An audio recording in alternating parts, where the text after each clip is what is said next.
जान के अनजान बनोही करोही औ फोना माता बोलोही हालो कौन बदल ने गनी के छिना। जान के अनजान बनोही करोही औ फोना माता बोलोही हालो कौन अपन गेला खलियो मोबाइलवा टूटल फूटल तोरा लौन पड़ले कजलियो फोन अपन गेला खलियो मोबाइलवा टूटल फूटल तोरा लौन पड़ले कजलियो फोन। आगे क्यों चिपकनी दलिया तोरा के हमरा छल गईनी। आगे क्यों चिपकनी दलिया तोरा के हमरा छल गईनी। आगे सटलौ नहीं लो नई फोना मोके तल बदल गेली। आगे सटलौ नहीं लो नई फोना मोके तल बदल गेली। सटलौ नहीं लो नई फोना मोके तल बदल गेली। Music by Vikas Raj Sitamarhi. Mix by Vikas Bihari. हे गे तोरे पर भरोसा हालौ तोहे कहीं घाट गे।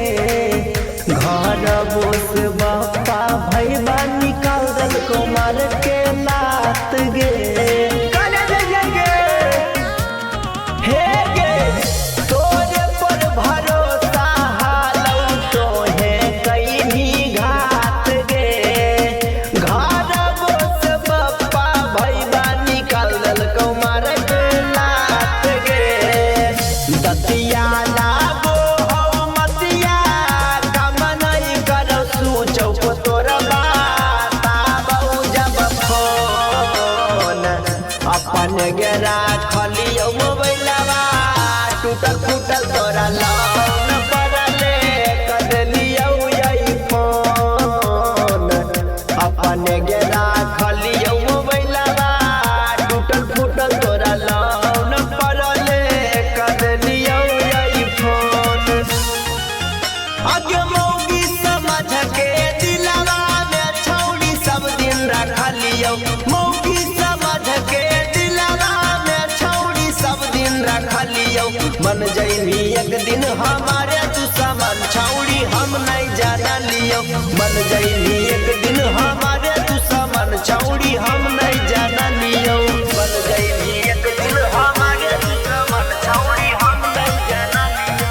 Music by Vikas Raj Sitamarhi. Mix by Vikas Bihari. हे गे घरवा के छोड़ मारो गमो के लोगवा ताना गे।